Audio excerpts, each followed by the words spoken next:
Ladies and gentlemen, if you need to fill empty cells with the information above those cells, I'm going to show you exactly how to do it. So let's get into it.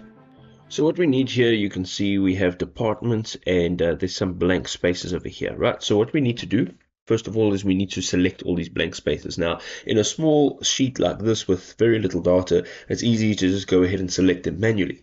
But what we'd like to do is just select this column over here. We're going to make sure that on our ribbon, we're on the Home tab.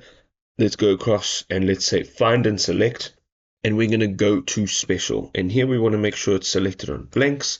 And now we have all of the blanks selected in this row over here, or this column. So what we need to do now is dial in the equal sign and then the up arrow.